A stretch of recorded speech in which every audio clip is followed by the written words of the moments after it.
Salut et bienvenue dans cette vidéo. Alors maintenant nous allons donc voir comment exécuter de manière pratique nos applications. Alors dans la vidéo précédente nous avons donc réussi à créer notre première application de hacking qui permettait donc au contrôle d'un ordinateur à distance et plus particulièrement le contrôle des ressources de cet ordinateur. À partir de notre première application, nous sommes donc capables d'éteindre l'ordinateur à distance, redémarrer l'ordinateur à distance ainsi que contrôler les différentes ressources matérielles de cet ordinateur à distance. C'est le cas par exemple du lecteur CD-DVD de notre application ou encore de notre victime, pardon. Alors bien évidemment, j'ai donc exécuté l'application payante sur l'ordinateur du hacker. Donc voilà donc l'application qui va donc nous permettre de pouvoir exécuter cette technique de hacking. Alors maintenant à ma droite, j'ai donc également l'ordinateur qui va donc nous servir de victime. Donc j'exécute donc l'application serveur, c'est-à-dire l'application de la victime sur l'ordinateur de la victime, n'est-ce pas? Donc voici donc à quoi ressemble l'application. Vous voyez, elle n'a aucun bouton bien évidemment puisque elle ne fait que écouter à partir du port 2000. Maintenant, voyons donc voir comment contrôler cet ordinateur, c'est-à-dire celui-ci, à distance à partir de notre application. Voici donc ici notre application qui, à partir de laquelle nous allons donc effectuer ces différentes tâches-là. Pour cela, comme nous l'avons donc indiqué dans la précédente vidéo, nous allons renseigner l'adresse IP de notre victime. Alors, quelle est l'adresse IP de notre victime? Il suffira tout simplement de l'avoir via le CMD. Bien évidemment, plus tard dans cette formation, vous verrez donc comment avoir l'adresse IP de votre victime à distance. Okay? Mais pour cette TP, juste pour cette démonstration, donc nous allons donc avoir l'adresse IP de notre victime en faisant ipconfig sur son avis de commande. Donc là, l'avis de commande nous révèle en fait que l'adresse IP de la victime est le 192.168.99.51. Donc là, c'est l'adresse IP de notre victime. C'est cette adresse IP que nous venons donc renseigner sur l'ordinateur du hacker. Donc à partir de l'IP de la victime, je vais donc renseigner 192.168.99.51.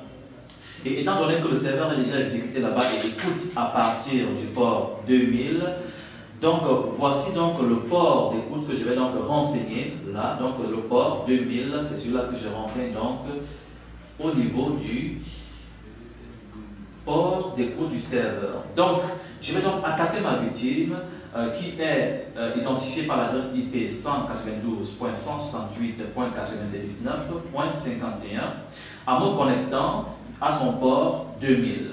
Donc à partir de cela, je vais donc faire connexion. Donc vous cliquez donc sur le bouton connexion et là j'ai donc le message connecté à la victime. Donc intrusion effectuée avec succès.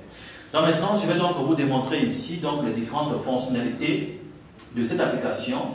Et là, nous allons donc d'abord commencer par la fonctionnalité la plus intéressante ici, c'est-à-dire la gestion des ressources matérielles.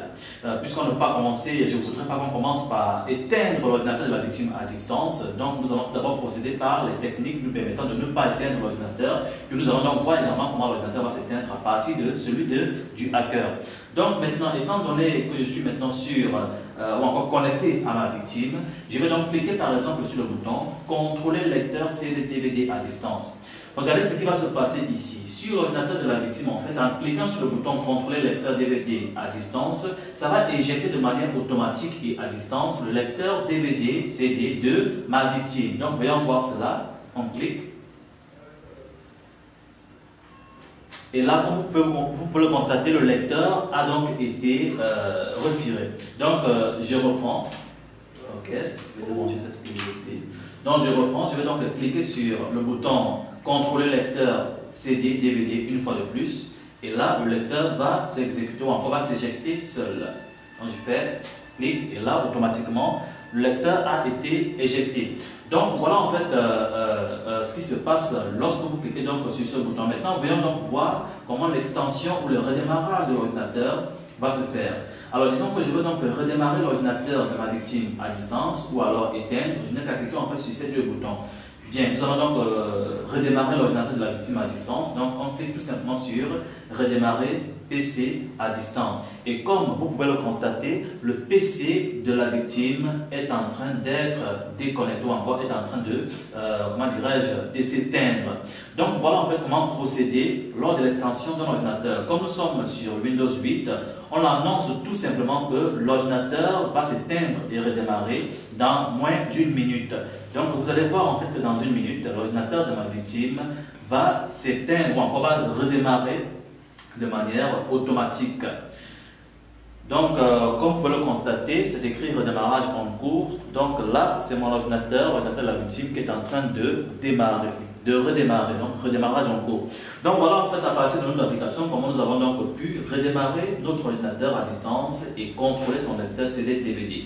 Ce sera donc le même procédé que vous allez donc utiliser pour exécuter la fonction d'extension du PC à distance.